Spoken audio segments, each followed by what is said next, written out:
All right. Aloha, everyone. Welcome to class 9 on seed storage, seed lots, and germination testing. So we're getting down to the final stages in our process of what we're all going to be doing as our seed comes through and we're harvesting it. I'm curious, actually, maybe someone can put in the chat, is anyone actually harvesting any seed already? I know we've harvested maybe about 20 large red cherry tomatoes, but we were a good 2 to 3 weeks ahead of most people.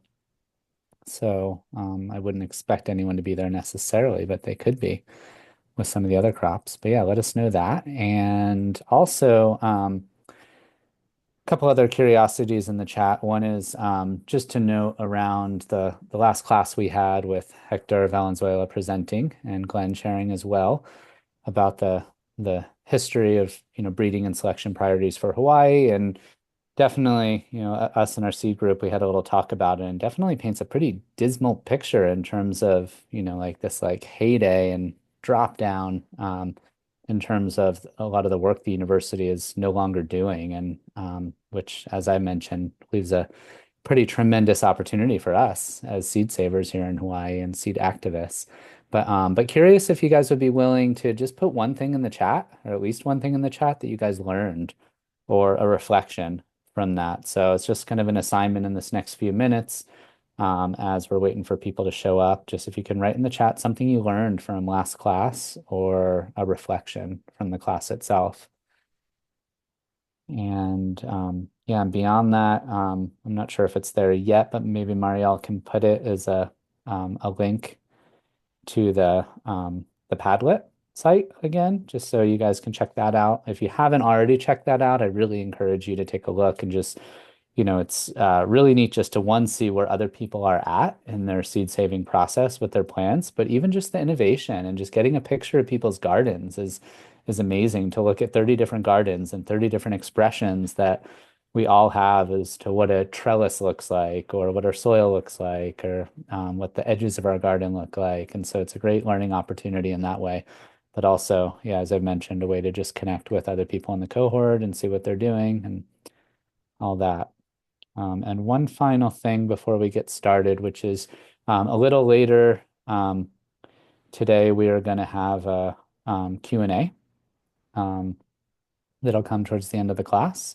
And just an opportunity to like ask questions you guys have about your crops, and what's going on in that way. But also, just want to invite you through the course of the class. If you're having any challenges with your crops or the seed saving process, any questions you have to support you getting along further along in the goals of the course, which is to actually grow seed out and save it properly and dry it down properly. We're at class 9 right now, and so we're kind of dwindling down in the opportunities to connect with each other. And so, just anything that comes up, feel free to throw that out there in the chat or hang on to it, and we can ask it in the Q&A towards the end. And as far as our itinerary for the day, which I seem to have lost looking at other notes, let's see if I can find it. I think I lost it. But anyway, we're looking at seed saving and drying down, and we're going to have a little bit of a follow the crop presentations from myself, Nancy, and Glenn, and then Michelle and maybe Breton are going to get more into kind of the nitty gritty of the more the more scientific details of drying down seed and saving seed.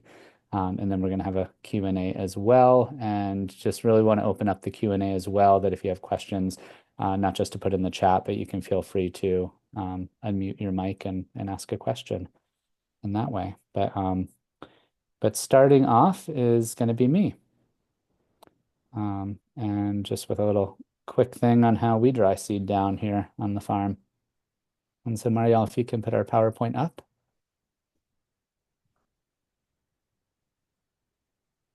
Awesome. And I'll just say it once more for people who have just joined since we started the class. Just an invitation to write in the chat, or maybe like if you can look at it as a little assignment, because it's helpful for us to know. But what did you receive out of the class with Hector or a couple weeks ago? Either like information that you remember that was just pointed that you held on to, or just a reflection that you want to share from that. And as well, a reminder to check out the Padlet, and just know we're going to have a Q&A later today. So any support you need to help you along in your growing process, seed saving process, um, today's a good time to ask about it.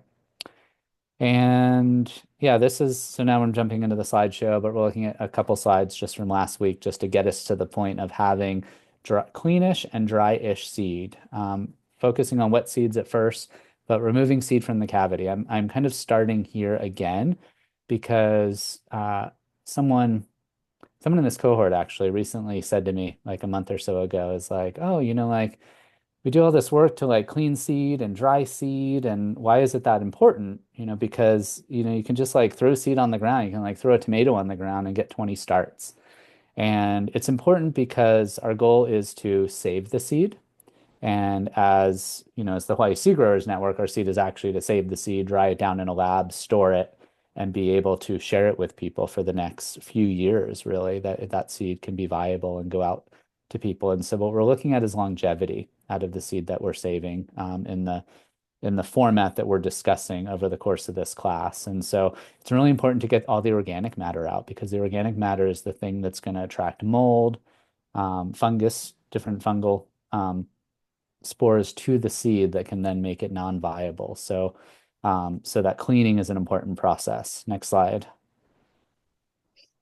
And so, yeah, so as I showed this, like with the wet seeds, put them on a strainer and just blast them with water, get all that organic matter out, every little bit of it.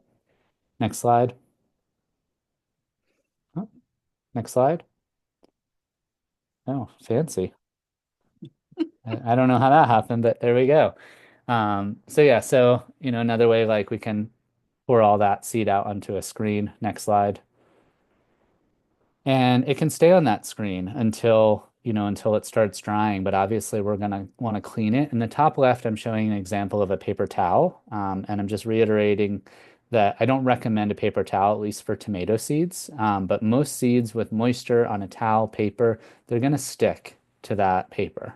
And then that paper is going to be on the seed, and that paper is going to be organic matter that can attract moisture to it as well. It's going to still have a 65, 70% humidity to it that's going to be right next to the seed. And yeah, so bring moisture there. So I don't recommend it. So I recommend going with the screen, as you can see in the bottom right. Next slide. And this is how we dry seed down. So we put it on the screens, we blast it to get, all the juices out. We pick out any organic matter that was too big to go through the screen. And then I take a towel, I dry the underneath of it. Maybe I'll take that towel and dry the top of it as well. But if the seed's going to stick to it, then I'm not going to do that. But just multiple times using the towel on the bottom of the screen. And then I let it sit there. And I'll stack them usually, or I'll stack a screen over it so that rodents can't get to it, like little mice or rats that really like to eat seed.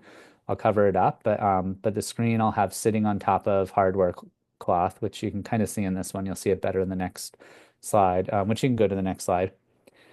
So yeah, so this is just another example of a screen. If you don't have all the fancy screens, and you're like, oh, they're way too much money, I wish I had them. This is just an old Windows screen. You can go to a reuse store or a thrift store even, and probably find old Windows screens, or go on Craigslist, Facebook Marketplace.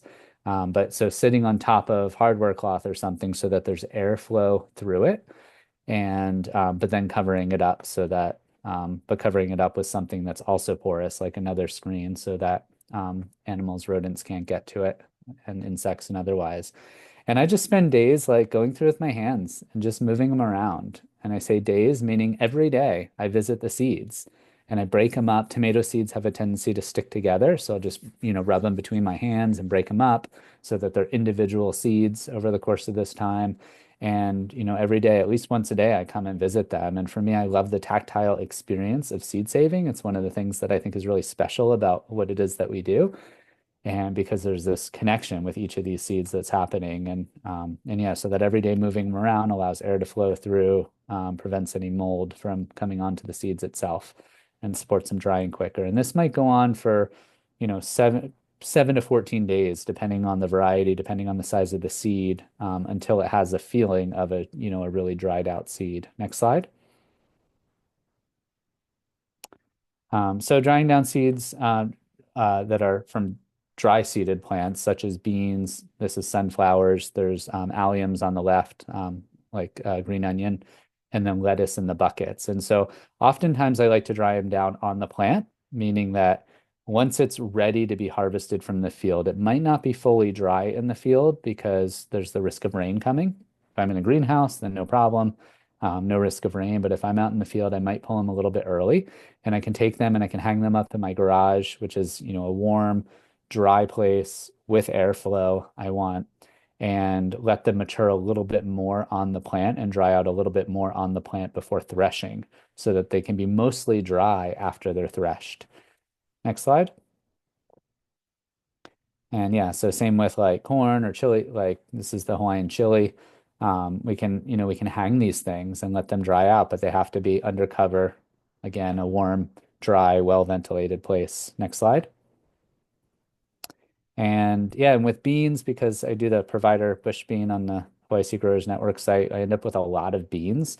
And so what I want to do when I put them on the screen is I'm kind of looking maybe like an inch thick or so, but I'm still moving them around every day. I'm coming in with my hand and stirring around, making sure that there's no mold forming, because usually when I take them out of the pod, it's a little bit early, like they're still a little bit plump. They're not super dried out. If I leave them in the pod, um, to on outside in the field, then I risk losing the whole crop with rain.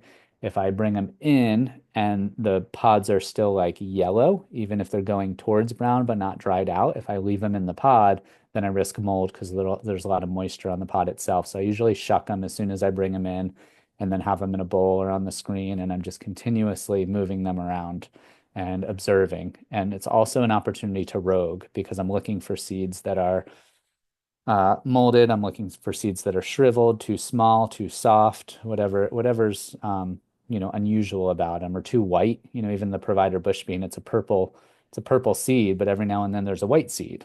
I don't want to keep the white one. It's just an off variety, like it's a regression that's happening. Next slide.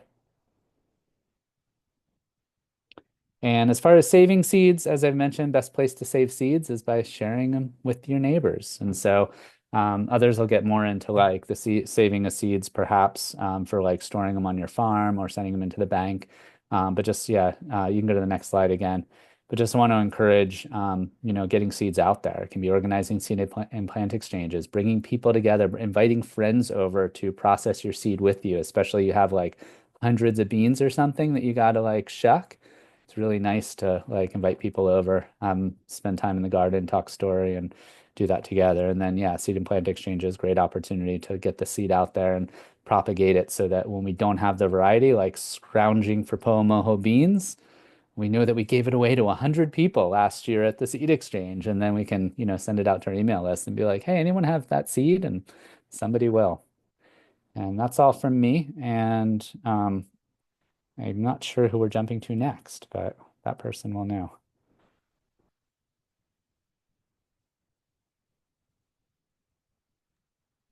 I think next is Nancy. Thank you. Yeah. Thanks, Evan. You triggered my mind to remember a couple of steps that I forgot to put in here. So thank you so much. Marielle, I think we're going to skip the questions because I think we're just not at that place yet. Those two questions that I was going to ask. So thank you. So tonight I thought what I would do, since we're almost at the end of the course, is just to go back through the whole beans series of, not from planting, but from harvesting to processing to drying to germination. And this is a picture of me with the last week with two different varieties of the beans. The one on the right is the Poamoho, which is kind of has a smaller, more delicate leaf, and the one on the left is the Lualualei. And we have been having an incredible amount of rain here in Hawaii, and I can see that the Poamoho really, really doesn't like this kind of weather. It does fine when it's dry and sunny, but the Lualualei, on the other hand, it just doesn't really mind the rain. So that's really something that I didn't know. These varieties of beans I've really never grown before.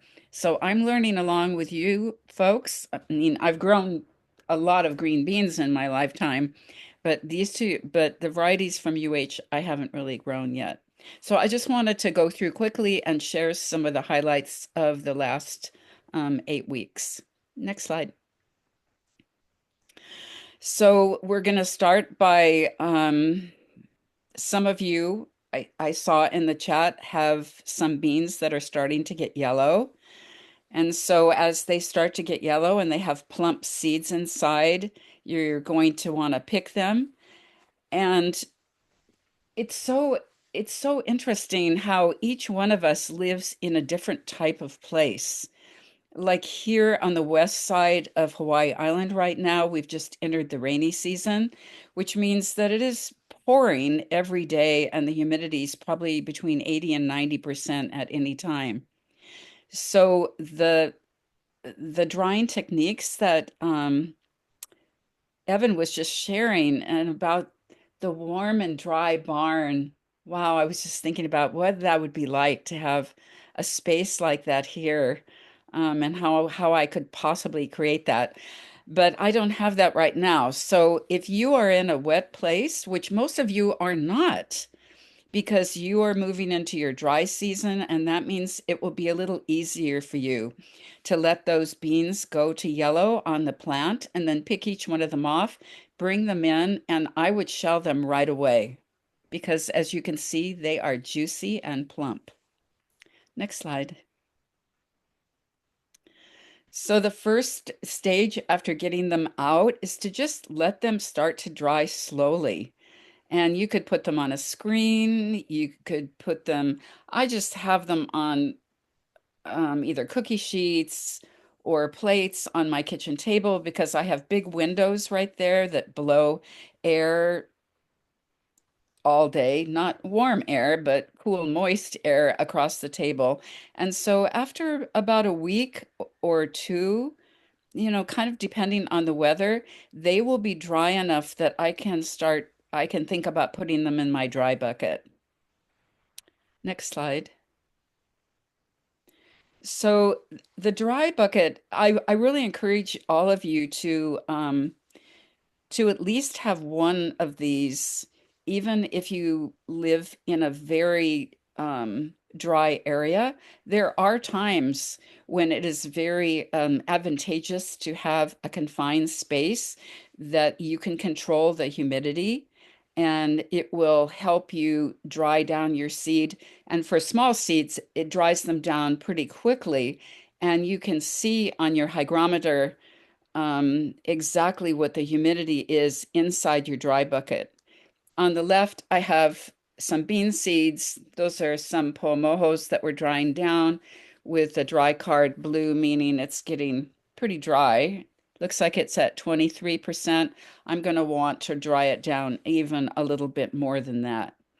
So the seeds that we send in, I don't think there's any hard and fast rules here. Michelle can correct me later about this, but I try to get the humidity of all the seeds that I send in at least 15% or lower.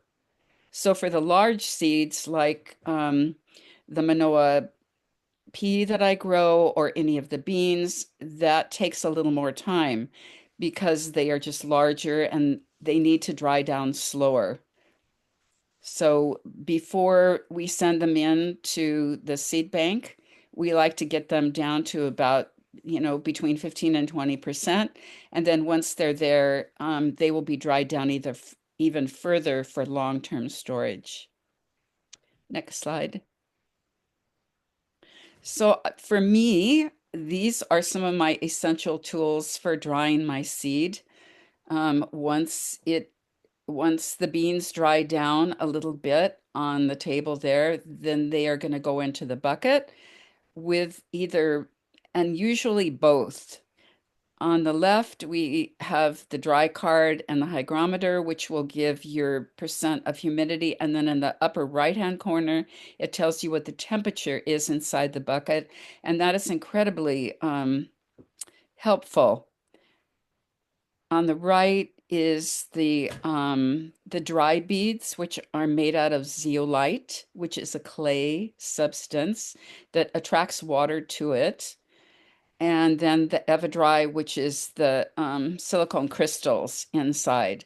Both of these ways of drying down seed can be not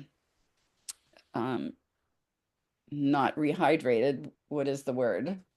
But both of these units can be dried down, and I'm not getting the right word here, but you know what I mean. Okay, next slide, please. So just to, you're going to pick your beans when they're ready. You're going to shell them and air dry them as soon as possible. Then dry them down further. If you live in a dry area, you can dry them down perhaps in a warm and dry space. It would be good if you could test your moisture content, which means you're going to have to put them in some kind of confined space, like a bucket with a dry card or a hygrometer.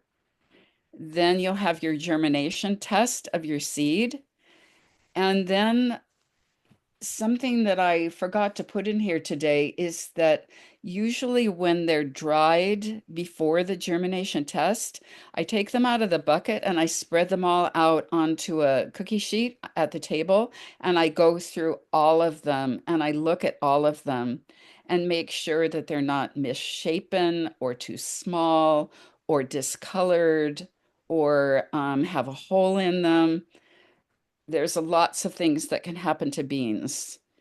So you kind of have to look at each one of them before you turn them in. And then there's the long-term storage. Next slide. So the germination test that I do for the green beans is really simple. Once they have been dried down in the bucket to like somewhere around 15%, and I have gone through them and picked out all of the poor beans, then I'll take about 10 to 20 of them and get a damp paper towel, not wet, but just wring it out and damp, and lay my seeds on that and fold it up and put it in a Ziploc bag on the counter and pretty much keep a close eye on them. I don't open them up every day and look at them, but maybe every other day because I want to see if there's any mold forming, how quickly they are going to be sending out a root, how quickly they are going to be germinating. If there's going to be any problems with them, I want to know as soon as possible.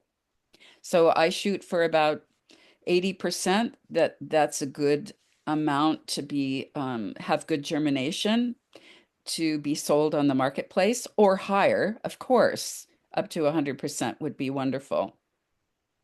Next slide. And then the long-term storage is once the beans are dry, I've gone through them and picked out all the misshapen ones. Then I put them in a Ziploc bag, and then I store them inside a airtight food container in my seed refrigerator. And that refrigerator is about between 40 and 42 degrees, and the moisture content in that refrigerator is about 20%, which is fairly low. My friend Alvin Yoshinaga, who was the seed ecologist from UH, said that there are many refrigerators that you can actually take your seed and put it in a bowl and just put it open in your refrigerator, and your refrigerator will dry it down for you. So my refrigerator that's in my pantry has a much higher humidity than this little refrigerator that's in another part of my house. So I think I could actually do a little bit of drying in this refrigerator if I wanted to. I have not tried that before. I just use the dry bucket. So once your beans are dried down to around 15%, they will be viable in a cool, dark, and dry situation for 3 to 5 years. Next slide, please. And I wanted to remind you about some of the resources that are in the Class 9 folder. There is a really good vegetable storage chart that will show you all the different vegetables and how many years they will be viable if they are kept cool, dark, and dry. There's a good seed drying fact sheet that was made by Seed Savers Exchange in Decorah, Iowa. There is an excellent harvest and handling seed record that you can, it's a PDF from Organic Seed Alliance, and you can print it and you can start a little notebook. So you could start with the 4 seeds that you have. Each one would have a page, and it's a simple fill in record of everything that you have done so that you'll know in the future what you did. And I go back and look at mine quite frequently. I keep it all in a 3-ring notebook, kind of old style. There's probably easier ways to do this.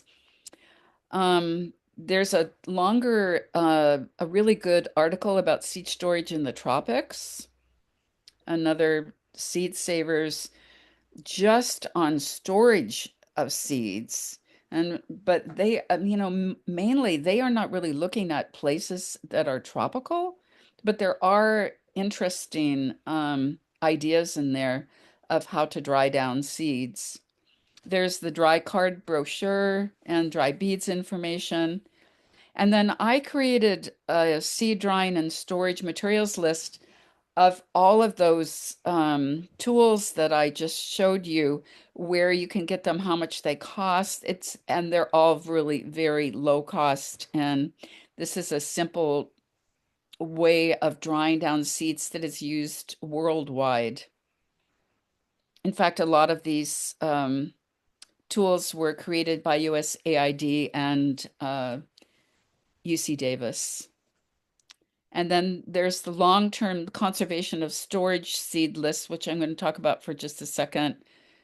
And then this really interesting link to the Seed Farmer Crop Plan mini course that Glenn shared with us the other day that has some just incredible information in there. It's a free seed mini course.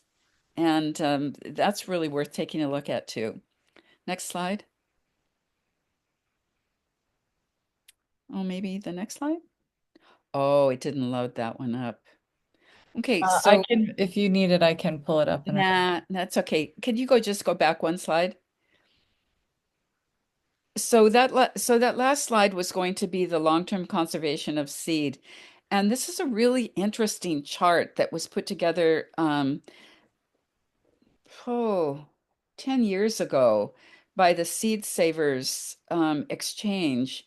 And it was looking nationwide at seed companies and how many varieties they had that were unique to that one company, how many of those varieties they had had on their marketplace for 25 years or more, and other information, and it comes out to this conservation seed index number at the end. This sheet will tell you exactly how they come to that number. But interestingly enough, in the whole United States, the long-term conservation, the top seed company was the UH Seed Lab. They had more potential for preserving the varieties that they had created than any other seed company in the United States. Yeah, it kind of looks like this, but when you see it big, it'll be easier to read. Those 4 paragraphs at the bottom just really clearly show what each one of those columns, how they got to those numbers in the columns.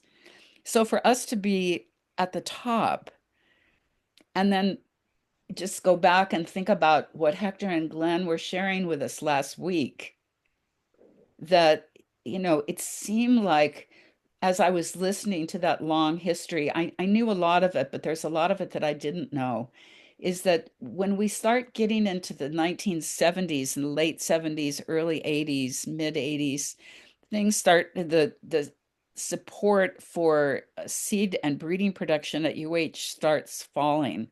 You know, that was 30 years ago, 35 years ago. So we have both things going on here. We have this incredible potential that has been identified as uh, one of the long-term really solutions to some of our agricultural and local seed problems. And then on the other hand, we have our institution mm, who is not interested in supporting that right now.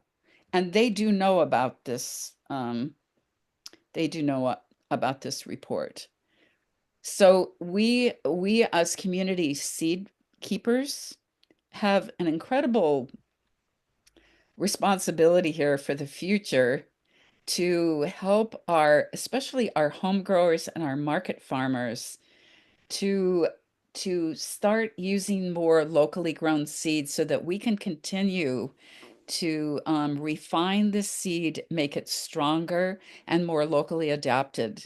And I just really thank all of you for being part of this course. And um, yeah, we'll be talking more about this in our last class. So thank you very much. Thank you, Marielle.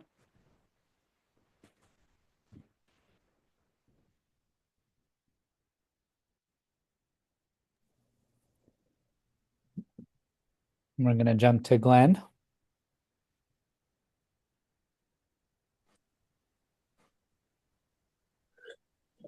Okay, I almost forgot about the class. I just flew in from Honolulu and I was harvesting taro leaf and I went, oh no, it's 5:15. So I'm able to pull it off.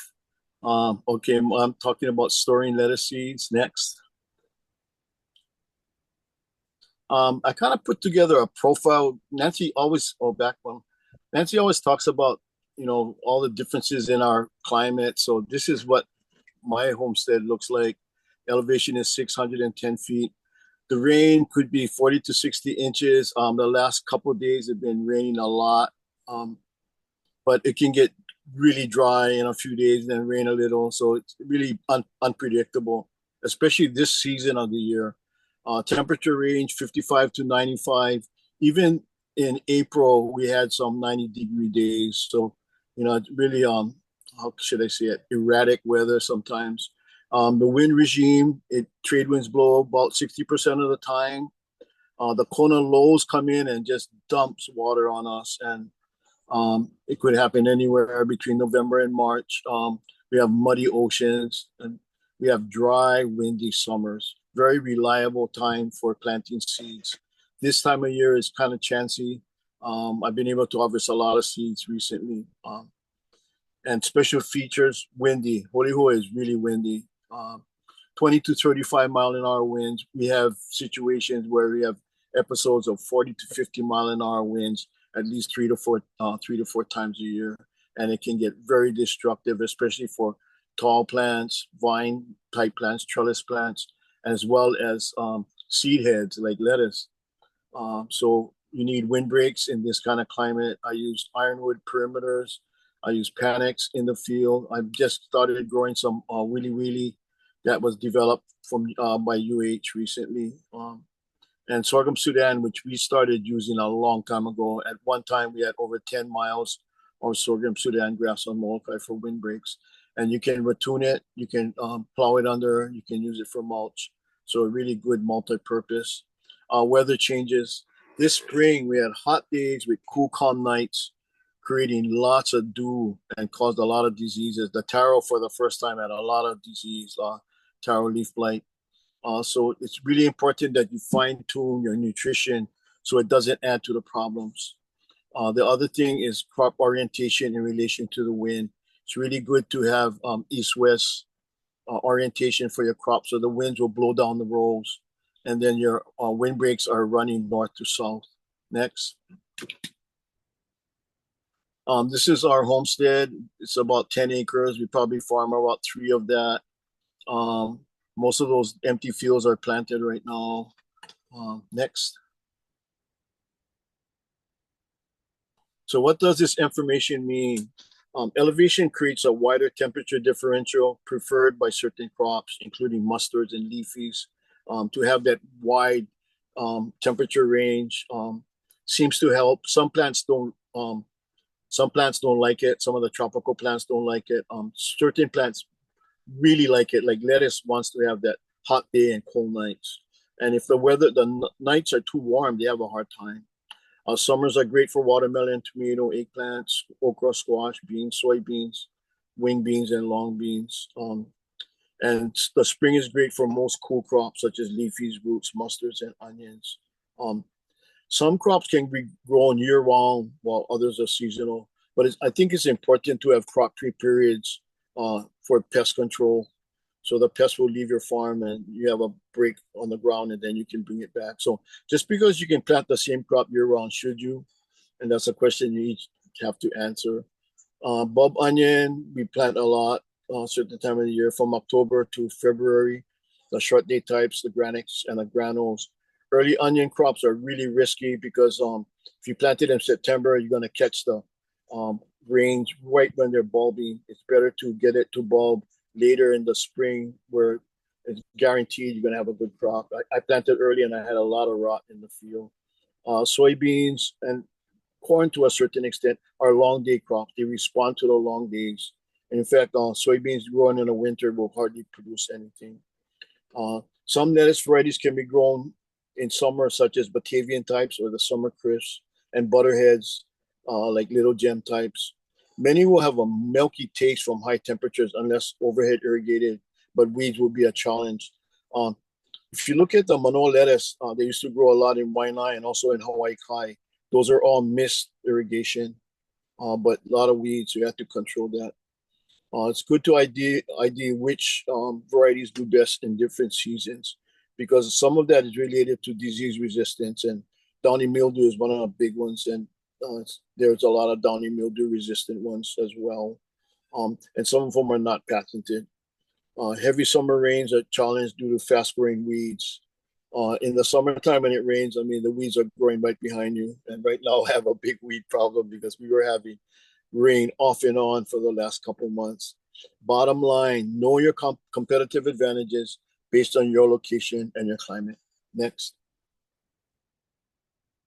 I was fortunate to get a copy of The Seed Farmer from Dan Brisebois. It's so interesting because I met him in 2016 and I gave him some Hawaiian chili pepper seeds. And the next time I saw him 2 years later, he goes, "Those seeds didn't germinate." I said, "Wow, that was a great introduction to this guy to give him seeds that didn't germinate."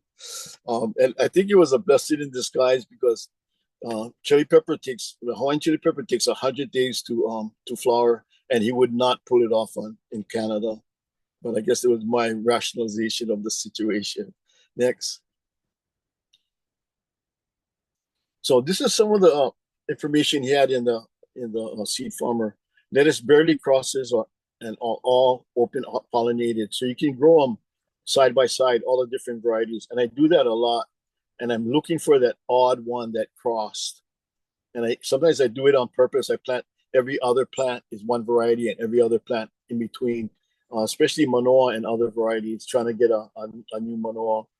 And so I look for these.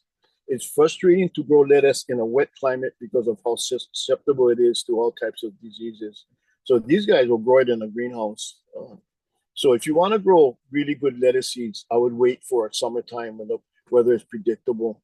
And this is true for a market crop. Good ventilation and humidity control will go a long way to reduce disease opportunities, as well as spacing and crop orientation in relation to your predominant wind direction.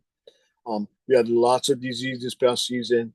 You need to select varieties for resistance to diseases prevalent in your area. Seed extraction, he actually goes and walks around the field and shakes the seed heads into a bowl or a bucket. And in that way, it's really important because if the field should get wiped out, for whatever reason, you already got some seed for that season. I will actually go in and hand pick seeds off the plants so I know that, okay, I got seeds for this season. If all hell breaks loose, I got the seeds, and especially for selected ones that I want. So that's important. So he mentions you can shake your lettuce seeds into a container to harvest mature seed, leave any yellow flowers to keep maturing for another harvest, or you can cut the whole plants and lay them on a tarp in a dry area for the rest of the seeds to mature. And I'm doing that right now. I just harvested too much. If you're growing outside with a lot of humidity, you should go for multiple harvests to get seed as soon as possible and not risk your crops succumbing to severe rain events. And that is definitely us. After seed have a few days to dry, you can clean the seed with a 364 by 516 screen. I use a slightly different size one.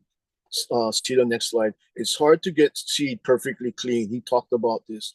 If you're serious about growing lettuce seed, I would purchase this screen, but it costs $50. This is downy mildew. This is from a couple weeks ago. Because of that cool nights and wet conditions, and it's all over the place. Next.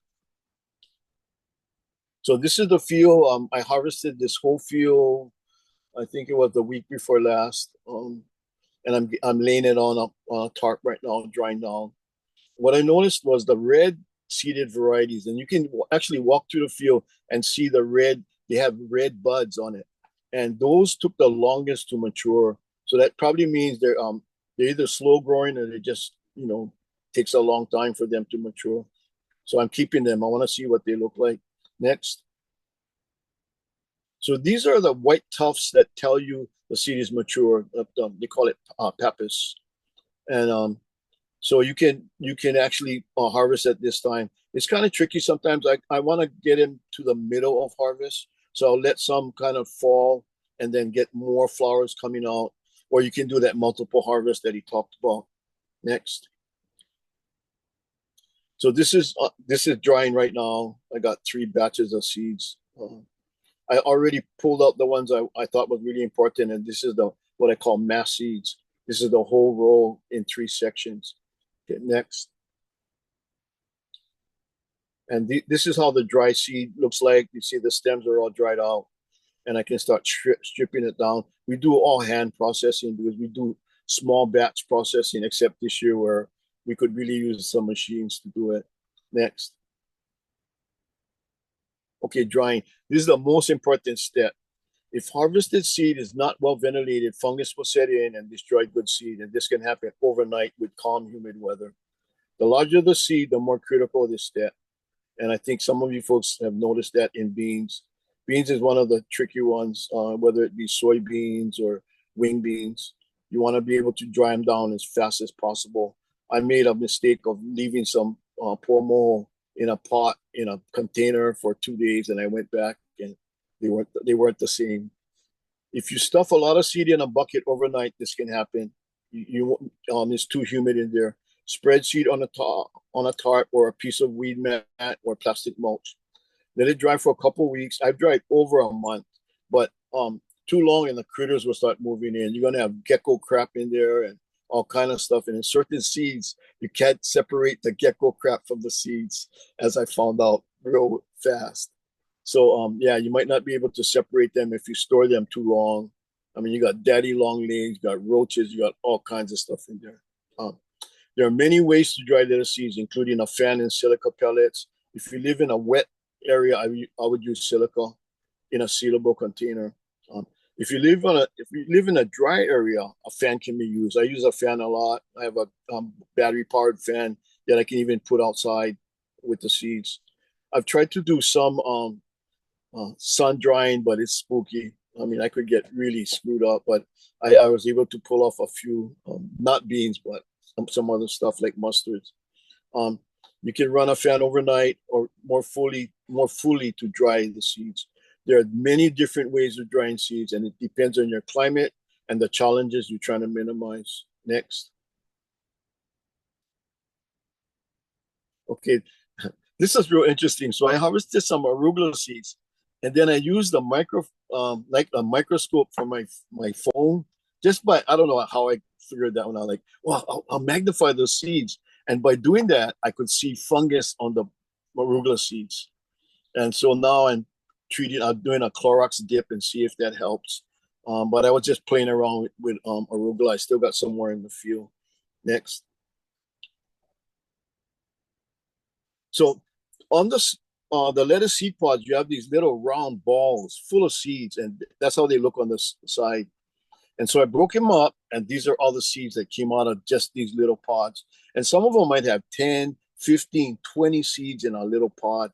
And so these, you actually have to break them up. I break them up on the screen so they fall through the screen. So we do a lot of hand work with this kind of stuff. Next. And this is the herringbone screen that I use for lettuce. This is the last step. I usually do this, and then I'll do some using the fan to blow the seeds out. But this takes out these little balls that you can't get out with the screens, the regular square screens. Next.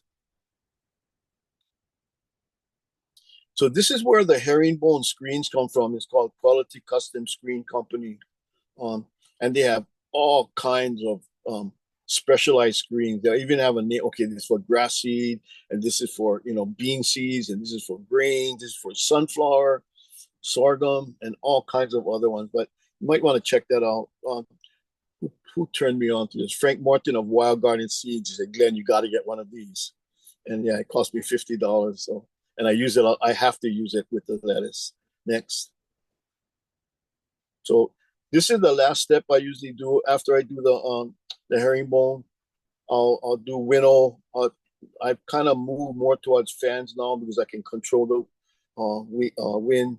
Some people use double fans. I know Daniel Brisebois used 2 fans together. I don't know why. He said it's more stable wind.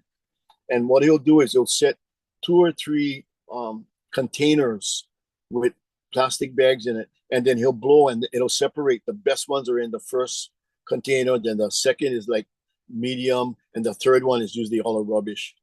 I usually just do one. Whatever lands in the bowl, I keep. All the rest ends up on the ground. And I'll talk a little bit more about that one. Next. So general rules for storage. High temperature and high relative humidity will reduce seed germination and vigor. Do not store in areas with high temperatures greater than 70 degrees or where humidity values are greater than 60%. Hawaii average humidity is about 60 to 65%. The ideal storage temperature for seeds is 35 to 40 degrees with a relative humidity of 40%. Most refrigerators hold a temperature of about 40 degrees, but some have high relative humidity. Seed stores in a refrigerator should be kept in containers that have a good seal to keep humidity level down. Okay, next. Okay, once harvested seeds should not be exposed to high temperatures. This is a hard and fast rule. Some varieties can handle more temperatures. I have a container where sometimes it gets up to 85, and so far I haven't gotten into too many problems, but you could lose seeds if you don't watch out, and some seeds are more delicate than others. Humidity is the killer of seeds. Once dried, package seeds and get them in a cool place.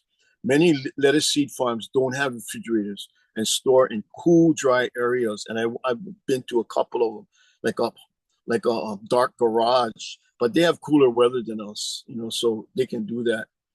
Again, it depends on your climate and what you have to work with. Lettuce should be stored in a sealed container and refrigerator and will store for 3 to 5 years. I have some seeds that are over 10 years old. Paper packets must be dry so it doesn't germinate seeds in the packet. Only bring out seeds you're going to use. One way is to have a large packet with mother seed and smaller packets to plant for a season. Remember, there are many ways to accomplish the same goals, and that is storing good seeds so it's ready for you to use at any time in any season. Next. Okay, quality control, quality over quantity. Sometimes you're trying to capture every single seed, and I do that sometimes. It's better to have a small amount of superior seed than a large quantity of mediocre seeds. For a seed former, it's yard repetition on the line. Separate the seeds from the chaff. When winnowing, you may lose some good and lighter seeds, but what you have left are the best of the best. Okay. Moisture, and again, I cannot overemphasize, moisture and high temperatures are killer of seeds. Okay. Accountability. It's easy to get seeds mixed up, especially when you're growing many varieties of the same species. Tag and double tag each container once you harvest in a field. Carry Post-it and Sharpies. And if you mix different lettuce seeds, you can always create a mix and sell a lettuce mix. And it's interesting because Frank Morton of Wild Garden Seeds said that his biggest sellers are mixed varieties. So sometimes you screw up, you mix two varieties together, and you can always call it some great mix that you made. Practice makes perfect, and mistakes are part of the journey. Okay, next. Again, tag and double tag when harvesting more than one variety, because you can't remember what you did yesterday sometimes. And I've done that too many times. Next. And this is what happens when you store pomo seeds in a container for 2 days in a container like this with not enough drying down. I forgot all about the seeds and I want to kick myself in the butt. But I'm still going to try to grow some of them. Next.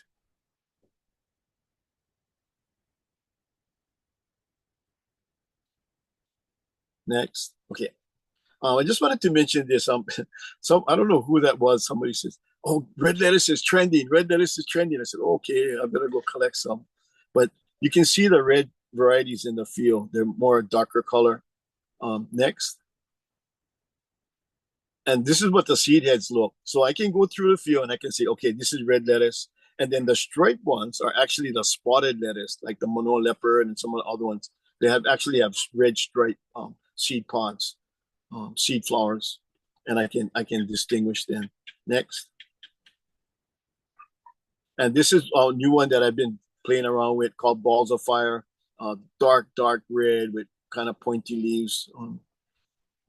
High in flavonoids, and so everybody's chasing that food as medicine, and this is one way of getting your medicine with a lot of flavonoids, a lot of purples.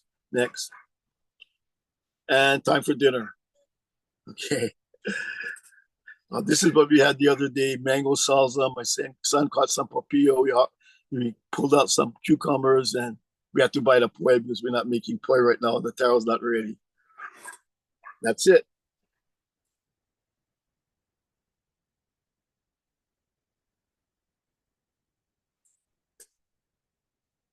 Back to you, Evan. Gonna pass it on to Michelle.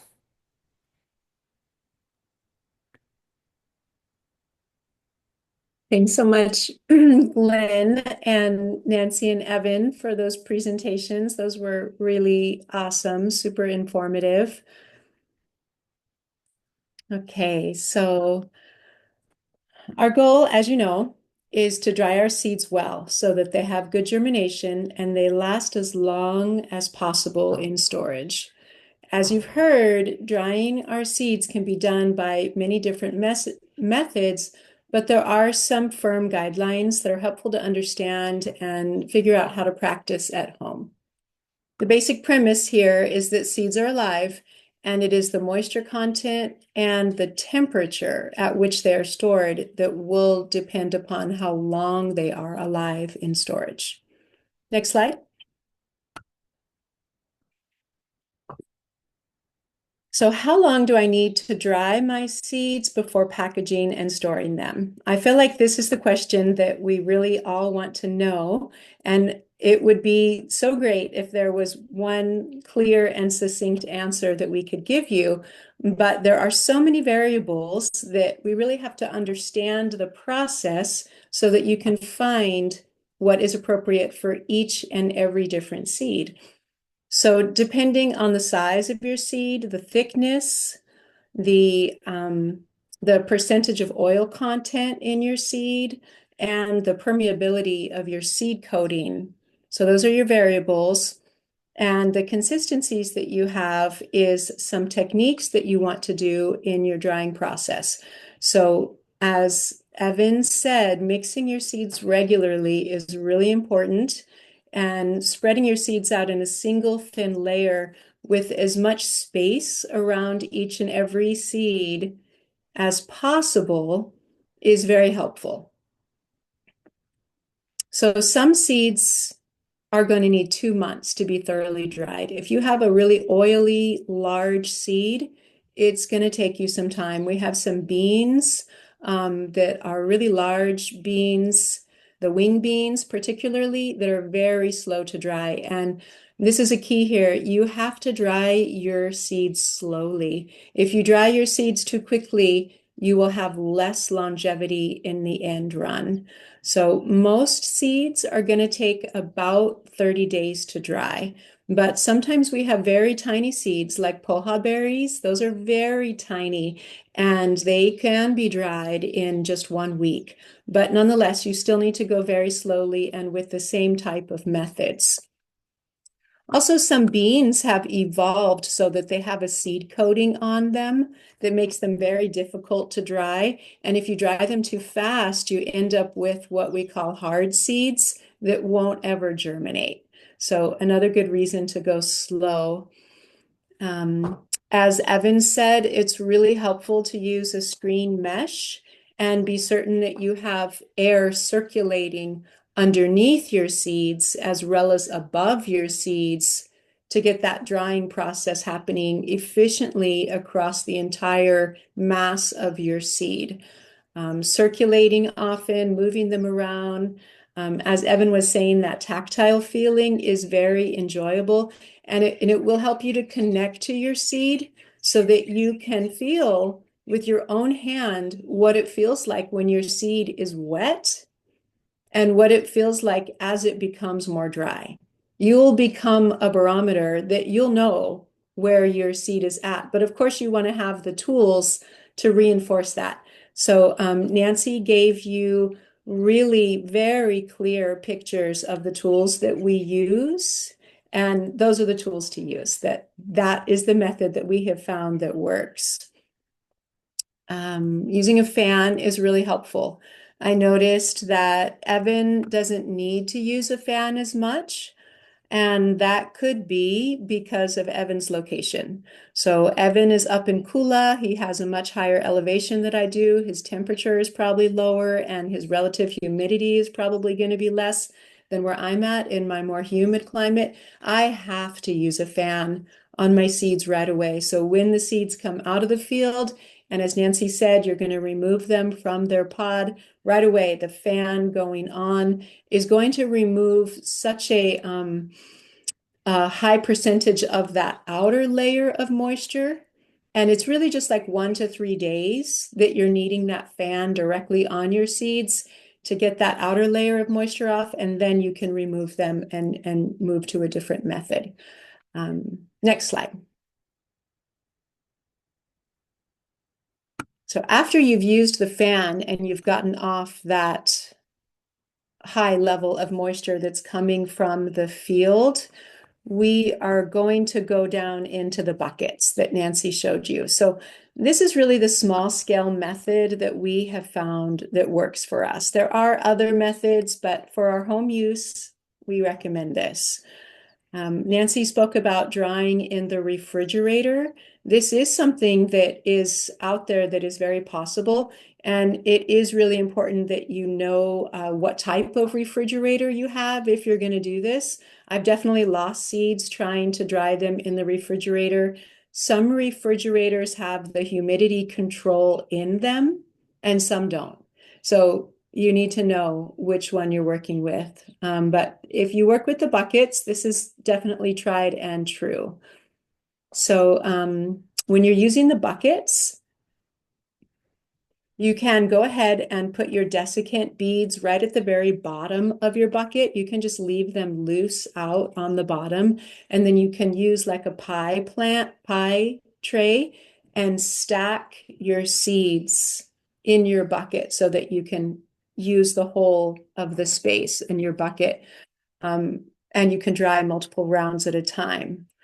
But one of the questions that you're going to have is how how much desiccant do I need relative to the amount of seeds that I'm putting into my bucket to dry?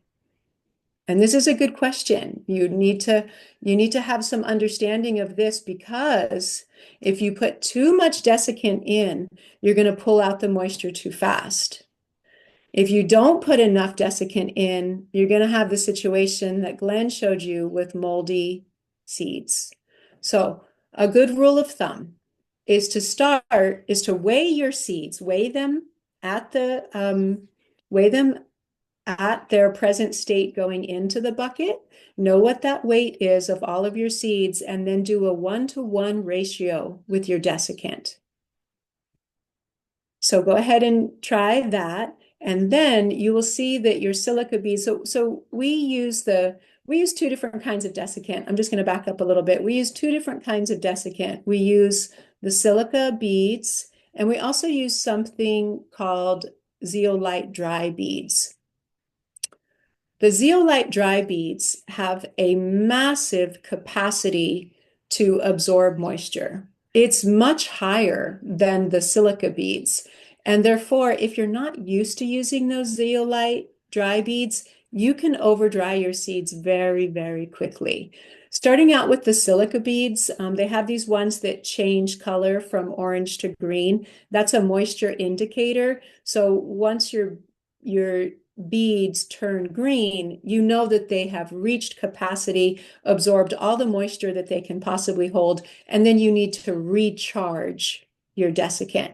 So to recharge your desiccant, you pop it into the oven. There's some very specific information out there on the websites. You can just Google it for exactly how to dry out your desiccant and get it back to that point where it can absorb as much moisture as possible.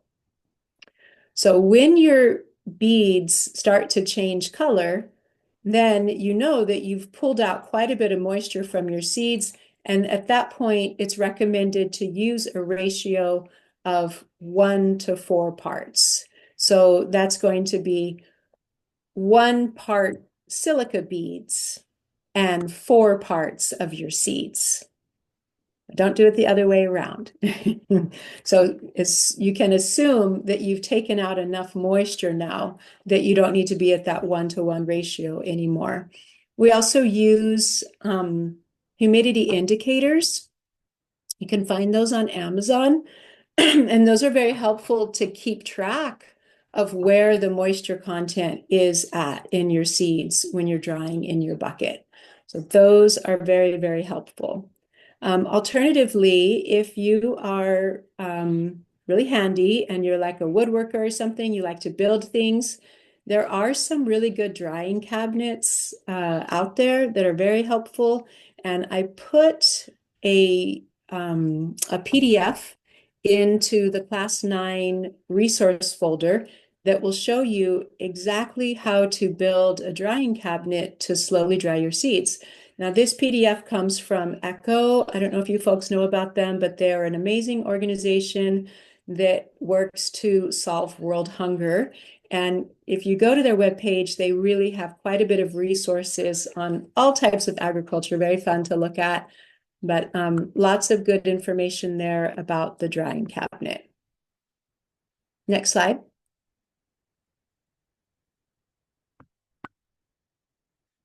The best method to determine if your seeds are dry enough to safely store is to measure the relative humidity of your seed. So in order to do this, you need to have a hygrometer. Nancy talked about these. These are available at Amazon. They're very inexpensive.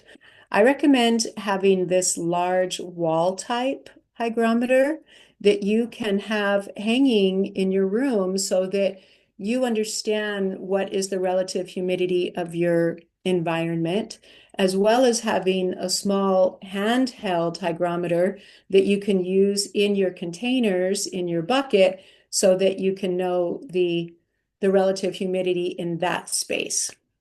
If you're in a very dry climate, this isn't as critical as if you're in a wet environment.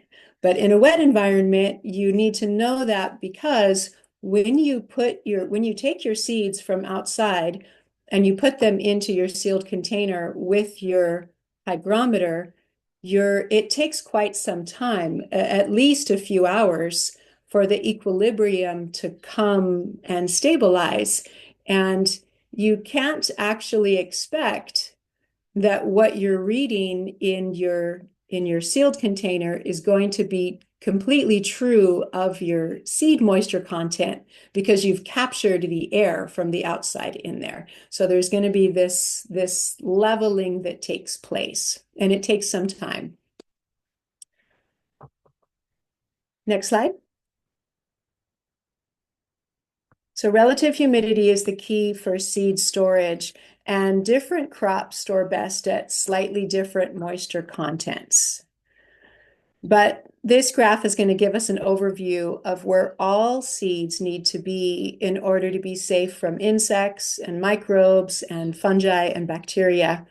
If you look at this chart, you can see that a 17% moisture content and 90% relative humidity is a great place for bacteria, fungi, and insects to grow.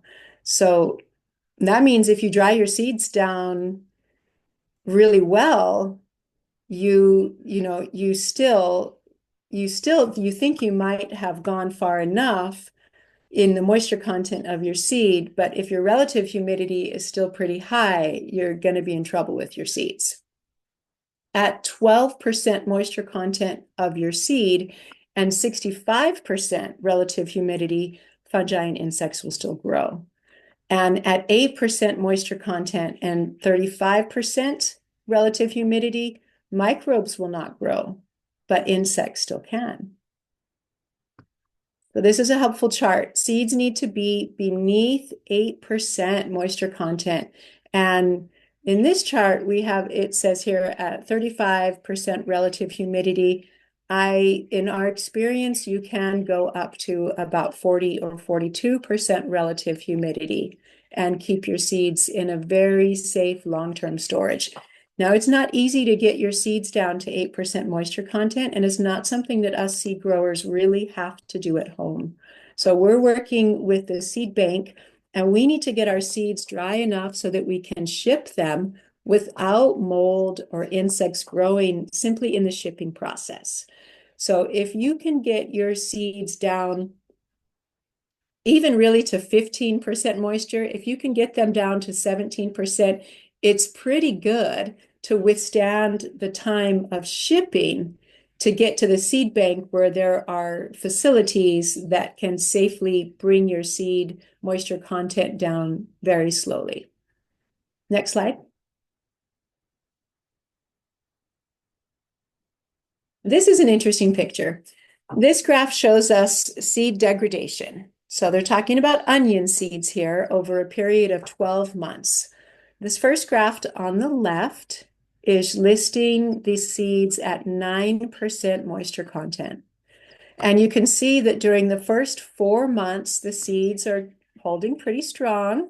They're germinating above 80%, but there's a slight decline month over month, about 2%. Over the next 8 months, you can see the seeds plummeting, decreasing by about 40%, all the way down to 40% germination. So it takes so much effort to bring in our seed crops. We go through so much.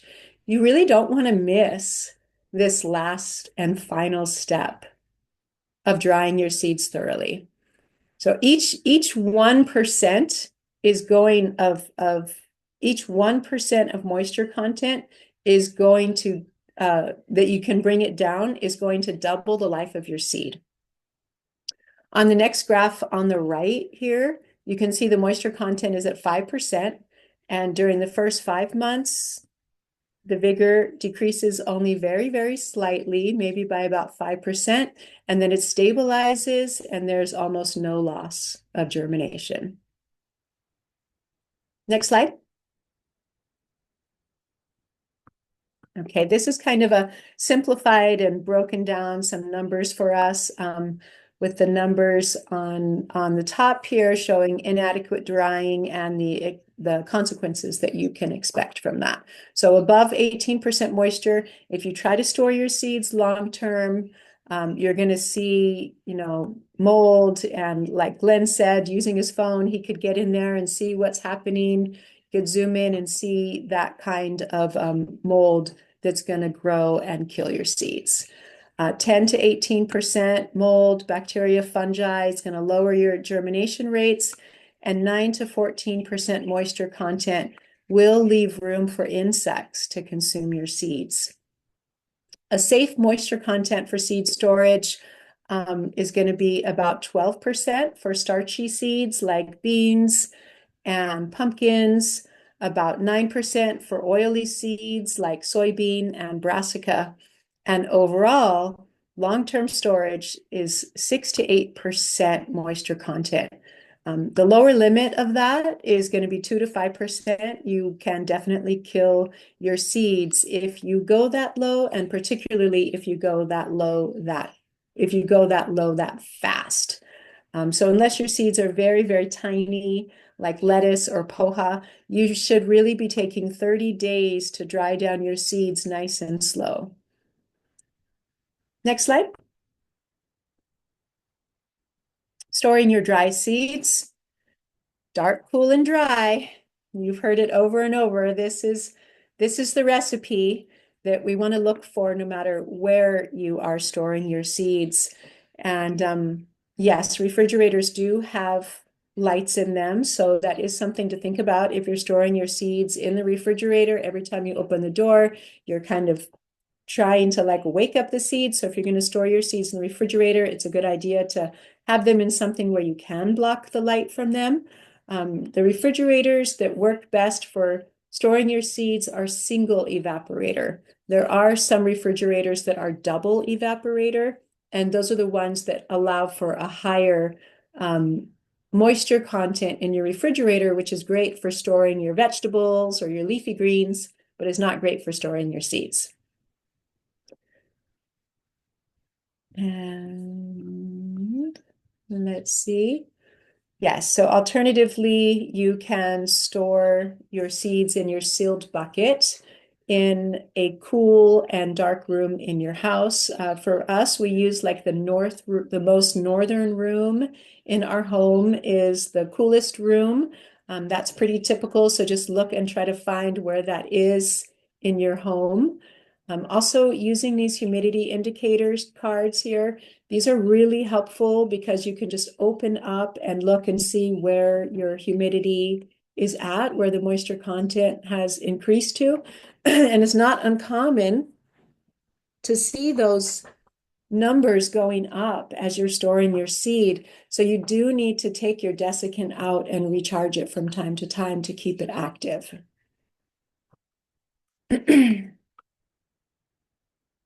And that's it.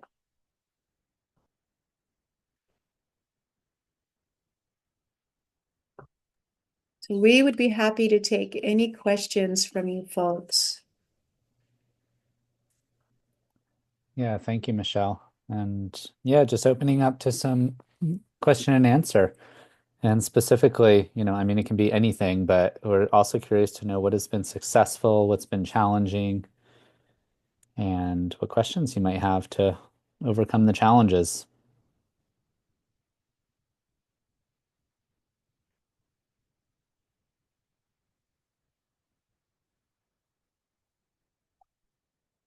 See, Diane's raised your hand. You're welcome to unmute and speak, or you can write in the chat, your choice. Can you hear me? Yes. Okay. So I have a question about genetic viability. So say that the seed saving chart says you need 5 to 10 plants for genetic viability, but the plants die off and you're only left with one plant and you're saving seeds from one plant. Probably for the seed saving network, that wouldn't be good enough.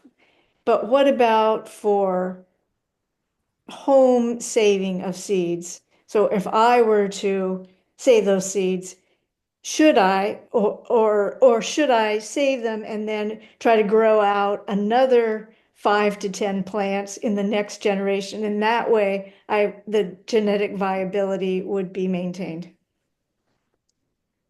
You answered your own question. Well done. Okay. Thanks. But I guess also then, if um, I only am saving seeds from one plant, do you still want those seeds? If it's Yeah, for, but yeah. um, we're going to be massing all the seeds from the different groups. So you're going to have that genetic variability, viability, because you're not the only one saving and bringing seeds in. So yeah, we figured that out, especially with the Coronata kale, where you need to have 40 plants. So all your folks' plants together is going to be more than 40. So yeah, um, yeah, that's a good question because sometimes, well, it depends on the species. Lettuce you can go with one plant, papaya you can go with one plant, and they don't have that the genetic slide like mustards. Mustards is known for that. In fact, a friend of mine, Frank Morton, again, he had this really good kale, but it started getting weaker and weaker and weaker. So he had to build it up. So he crossed it with a cabbage, and then he selected kale. His kale is actually half cabbage, half this, but it looks exactly like a kale, and is right now one of the best kales around. The dinosaur kale. I seem to remember James Keach saying that with beans, any bean, that one plant is enough genetic viability right Yeah. there. So, for many, many years before I started growing seed for this network, I was as a home seed saver, and I think that's kind of what you're asking about. And sometimes I would just save seed from one plant because it was a really incredible plant. And then I would grow it out next time, and I would observe it and see what happens. And, I think you just have to really experiment with this. If you're growing seed for the network, then it's good to have the number of plants for that genetic viability that you're talking about. But for yourself, I think you can really do whatever you want. Yeah. Thank you.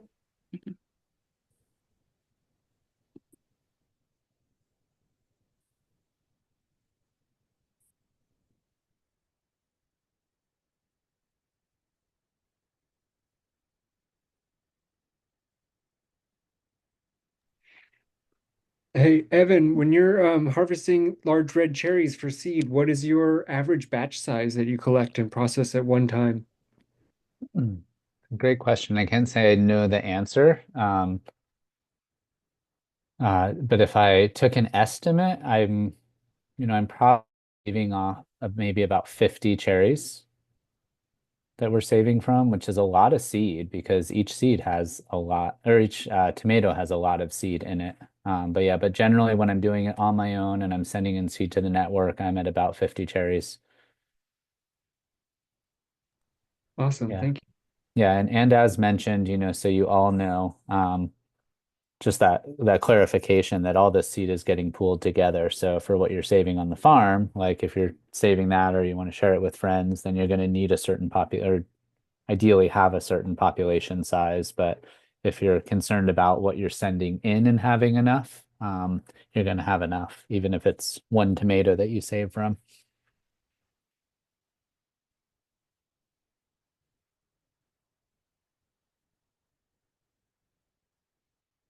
I see two questions in the chat.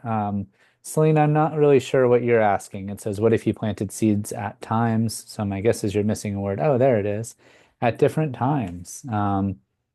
What if you planted seeds at different times? Then you'd get seed at different time if you're saving seed, which is totally fine and actually would increase the genetic variability because you have more seasons going. If we get patterned about like, oh, every, March I seed this, and then every, July I save seed from this, well, then that plant adapts to that season. But if we're looking at, different locations with different environments, different soils, different weather patterns. And if we're doing it even on our farm at different times of year, then we get a greater adaptations taking place. So it's a great thing. The term we're talking about is called inbreeding depression. So, you only have a small amount and the plants start going downhill. They don't have that vigor, they don't have that strength. And so you want to be able to prevent that. And some seeds you buy might be in that situation. You go to a store and you buy it and they're actually in breeding depression. And so some seed companies, they just harvest everything and they don't screen the best. They don't take out the culls. And so all I can say to that is what you pay is what you get. A 99-cent packet sounds like really great, and it's going to be a hit or miss. So Marielle said that someone was asking about the top leaves of the bean vine curling. I am not familiar with that disease. Glenn, can you help us with that one? It can be mites. It can be broad mites. It could be spider mites. Could be water. Could be wind. All of the above. How about something viral? There are bean viruses out there, but usually it'll show like a modeling. But you have it on sun hemp. A couple of different viruses on sun hemp. So. And I've seen it on long beans, but they're usually going to be mottled. The leaves are kind of puckered. They're not really curled up and stuff. But yeah, that indication of puckering and different colors, definitely. And I think Cynthia has her hand up too. So it seems like if you see bean leaves at the top that are kind of curling, you should open them up and look at the back of the leaf and see if there's something sucking on it. Yeah, I posted the picture on Padlet. I didn't see any bugs, and it's just, I mean, the tower is like 9 feet tall, like yours are. But the top of at least one of the plants, there's 5 of them all growing over each other. But the leaves are very small all of a sudden and very kinky, curved, shrunken. Anyway, the picture's on Padlet and I just don't recognize it. Most of the plants are still big and beautiful, but all of a sudden, but we've had like 3.5 inches of rain. It's insane. So I don't know. Could be weather related. It could be the load on the plant. There's like, you have all this plant, you have all these pods, these seeds, and the plant is getting weak, and the leaves start getting smaller. So that can happen. Other thing is sometimes wind, if it's way up on the top. It could be a lot of different things.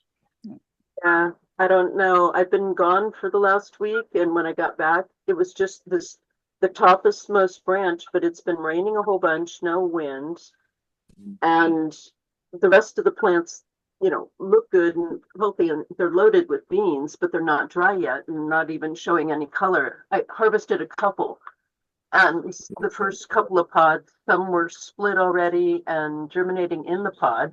I posted that one too. The others, are still bright green and don't look like they're even beginning to dry. So I want to leave them a bit. Yeah. If you're having a lot of rain, you can have leaching of nutrients. So the plants are not having enough nutrients and they start getting small leaves. That's another one too. So. Okay. Yeah, it's hard in this kind of situation in Kona right now because we're not having any sun at all. It's just heavy clouds. Even if it's not raining, it's cloudy. Yeah. It will affect this, but it will eventually, the sun will come out at some point.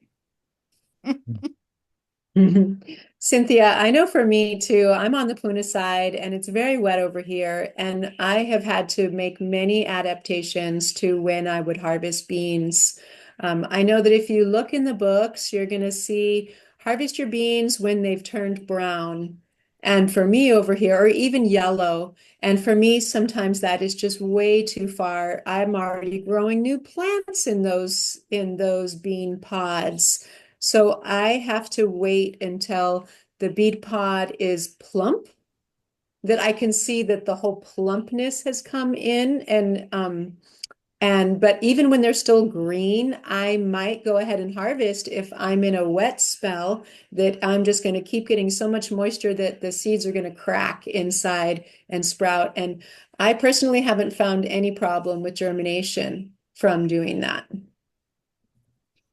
Yeah, I think with the beans there is this moment where it goes from the shiny kind of dark green to just a little bit lighter green, and I think that would be okay.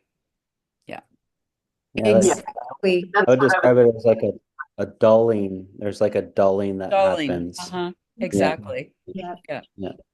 Okay. Yeah, I was going to say it goes from shiny to matte. Yeah. Mhm. Okay.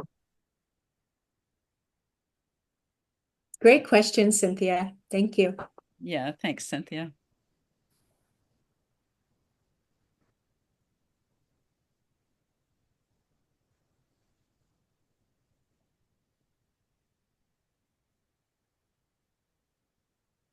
Somebody talked about harvesting lettuce seed, the last plants. I harvest I harvest all of them. Again, you want to have some variability in the seeds on lettuce and open pollinated varieties, because um, a disease may come along, some other problem may come along, and one plant will just rise to the occasion. So says the research from the last plants to bloom. I save them all of them. I say from the early ones, I say from the later ones. Um, for Manoa, I'm trying to get some uniformity, so I selected the ones that are really what they call true to type, really true Manoa. Sometimes you might get a Manoa that's more of a romaine type, um, and I'll put that on the side and I'll mark it as such. And I might run it in a bad season and see if it's better than regular Manoa. And a lot of times you don't know until you really try it. So yeah, if you see some off types, put them on the side and grow them for a rainy day. Mhm.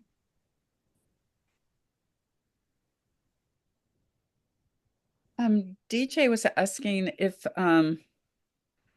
do I keep adding to my bucket as the seeds become ready for that stage? No. The seeds that go in the bucket are all from one batch, and they all get dried down together. And then once those come out, I can put in another one. So if I'm waiting to put more into the bucket, I keep them on a tray somewhere in a breezy area, drying down. Yeah. I don't ever add anything to the bucket. Once the seeds go in the bucket, that's what's going to get dried down. Yeah, we call it lots. So, you're harvesting today, you're drying that bunch. You don't mix the next tomorrow one. You separate it out so they all dry at the same time. The ones you harvest, they all dry at the same time. If you were to mix the wet with the dry, you might get the dry ones wet, and you might run into problems. I think that's a great point to bring up. You Mhm. definitely have your drying bucket, your bucket that you're in process in, and your bucket that's done. And if you keep introducing more wet seeds into the drying bucket that you've already achieved a certain amount of dryness, you're going to reintroduce moisture into those seeds, and then you have to go back. And each time your drying seeds go up and fluctuate and come back down in moisture content, you're lowering their shelf life.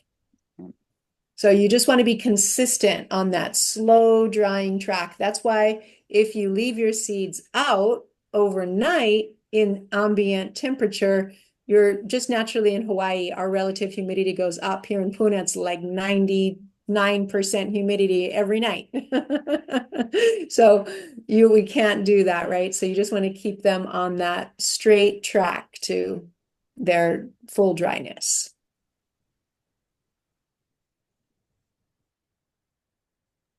So Becca had a question about tomatoes. She said the first clusters were great, and now it seems flowers are dropping and only 2 to 3 tomatoes are forming per cluster. No pests and consistent irrigation. Should she be amending with something for fruit set or any ideas? It's a great question, and I don't know the answer because I don't know. There's a lot that I don't know. So, one is assuming you started with really good fertility, then it shouldn't be happening, and you shouldn't need to be amending at this point because it's the start of the plant's life still. And I'm curious to see pictures of it. I wonder if you have them in the Padlet, and if not, if you can add them in there, and I can comment on them.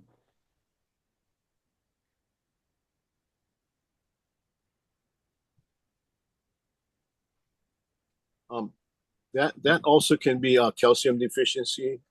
Um, Sometimes the flowers will drop because the calcium is too low on the plant. Wind can sometimes do that. Too much flowers at one time can do that. So yeah, there's a lot of different factors related to tomato. Right. And I think sometimes I mean, I see this with my fruit trees. I haven't noticed it so much with vegetables, is that the plant kind of knows what it can handle. And so it's going to drop off what it not it doesn't have the energy or the vitality to produce. It's actually such a smart thing for the plant to do. Yeah.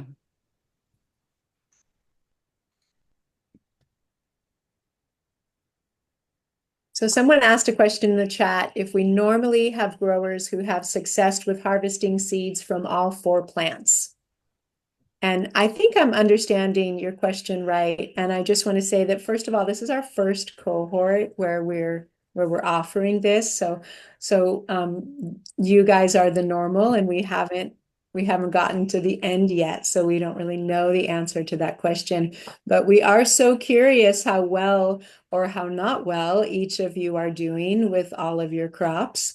And we are going to be sending out a survey for all of you to fill in and give us some of that feedback. Tell us more about how it's going for you. When it is time to send in your seeds, I'll also be sending you a form to fill in that you can give us some more information about your climate and where you're at specifically with the seeds that you're sending in. And the amount of seeds that we are hoping to be able to gather from each of you is 50% of your tomato and your pomoho. So whatever you save, maybe you save 100 seeds of pomoho, and that would be a really great amount if you could make it to 100 seeds. Okay, then if you sent in 50 seeds, we would be so appreciative of that. Same with the tomato. And for the lettuce and the carinata kale, if you can save seed from 2 to 3 or 2 to 5 plants of your lettuce and carinata and send those seeds to us, that would be great. We would be very happy with that amount. And then we'll be pulling all these seeds together, and we're hoping to be able to just really increase these. We do a lot of we get a lot of schools reaching out to us and asking us for seed donations, some seed libraries, and we would love to have these as a resource to be able to share with our community.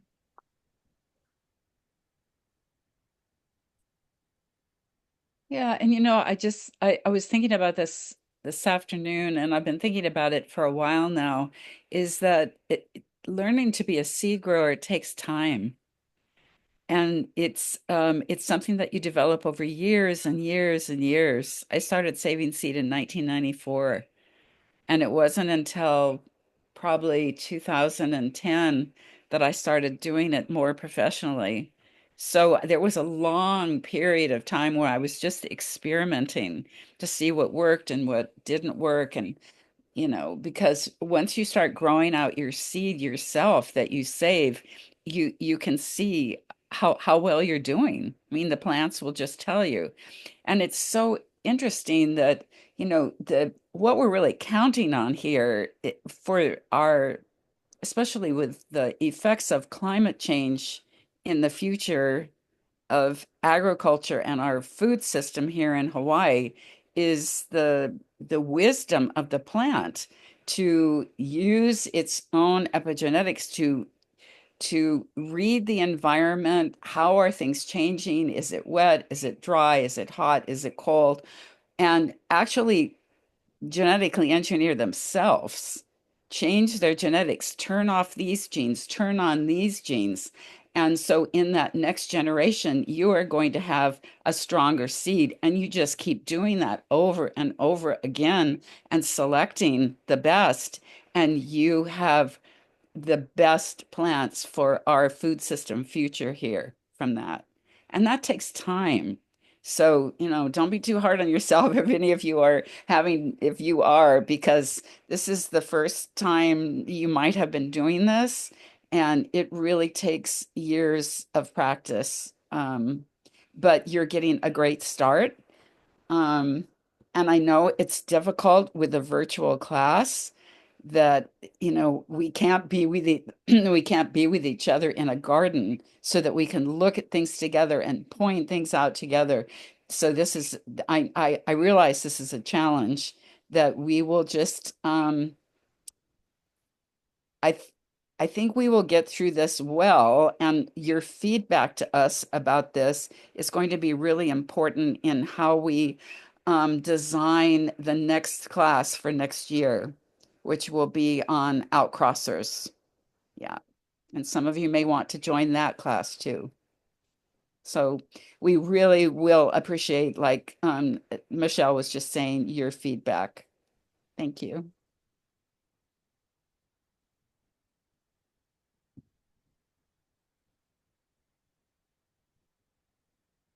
DJ is asking the question, are we able to meet in island groups? You're always able to meet and get together.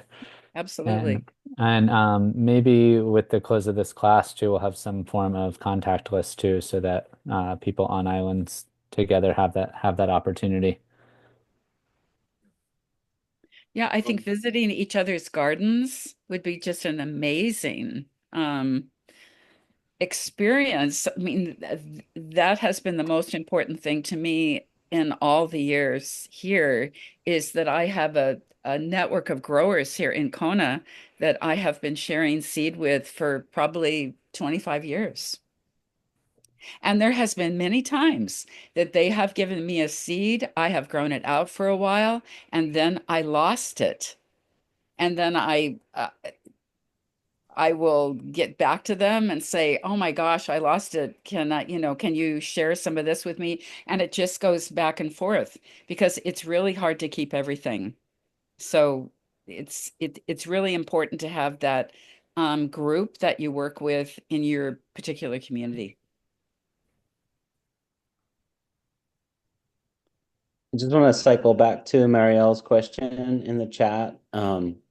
If there is any concern about black rot for the kale seeds, and we haven't seen black rot on the Carinata kale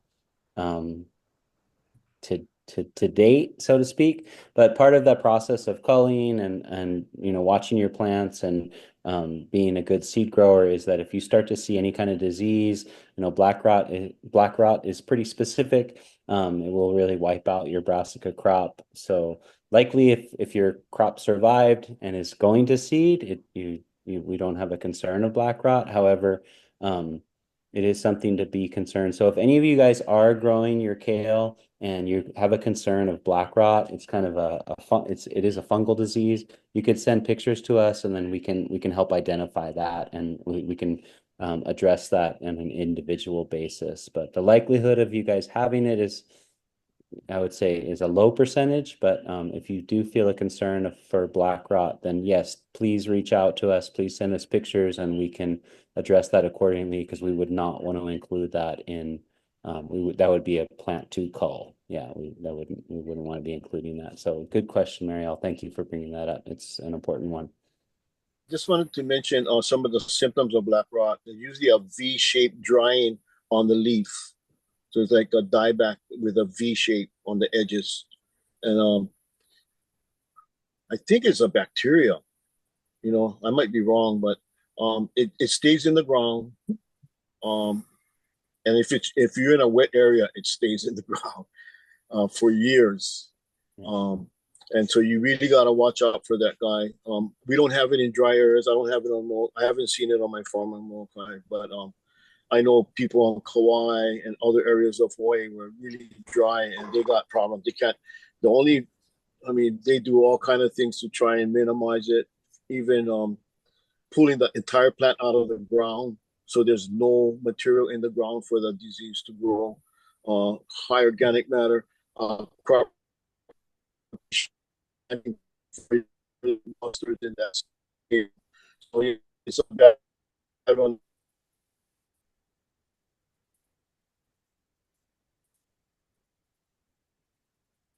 Michelle, you want to answer Cynthia's question? Oh, you just did. Okay. I just did, yeah. Yes. So, and I just wanted to just touch on that black rot. It is so serious. If you think you have any bit of black rot, please send pictures. It's devastating to your garden. You wouldn't have black rot from the seeds that we sent you, but it is possible.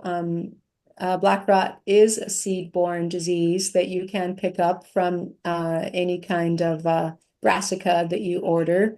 It happened to us. We ordered some seeds and we got black rot, and it was definitely devastating to our garden. Took quite a few years to eliminate it, but it is definitely possible to eliminate it from your garden with the right practices. Like Glenn said, you have to pull out your plants entirely, remove them, and every little bit of trace of them, take them to the dump. Don't put them in your compost.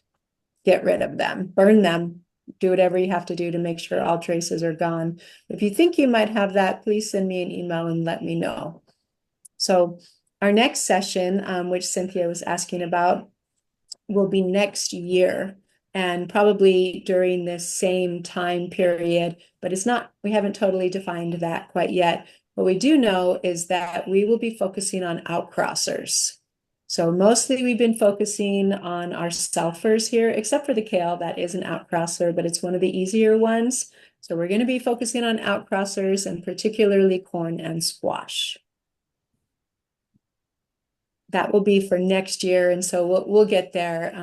Probably be sending out information for that in the fall.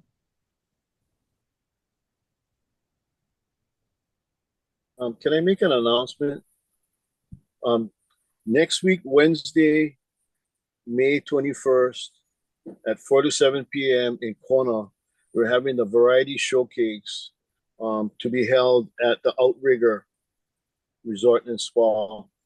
It's a $40 entry fee, but we have all these different Hawaii products with chefs making different dishes with different crops. And it's going to be really great. I'll be there for the squash. And Nancy, you're doing the beans?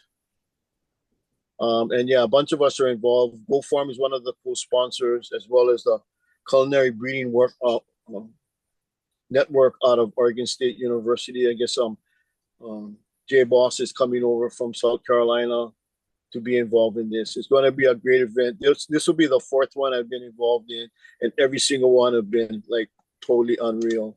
One year, the top item was a Roselle sherbet. I think a couple years ago when Jay then made this corn ice cream, which was out of this world. Yeah, it's those kind of things that are going to be popping up. And there's samples at every table for all the different products that we grow in Hawaii. There's about 15 different products that we're featuring at the variety showcase. So be there or be square. I think there's almost 30 different crops featured. Yeah, something like that. Yeah, there's 30 different tents. Oh, Yeah. it is going to be the agriculture culinary event of the century, I predict. It's going to be amazing. I hope you guys, some of you can come. Of the century. I'm going to be Of the square. century. Yes.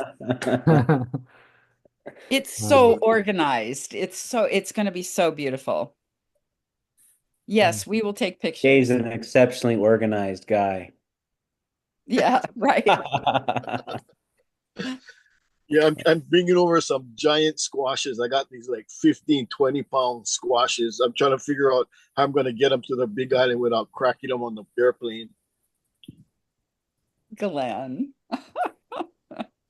Okay. Well, thank you all for the presentations. I know I learned a bunch, and definitely thank you all for the questions and the sharing, just like the reflections on Hector's class. It was really great to read those, just like the tidbits that were picked up from that and feedback as well. And yeah, questions just really support everyone in the cohort because we all get to learn from them. So yeah, thanks everyone for joining tonight. And There's a question about tickets. Nancy, where you get tickets?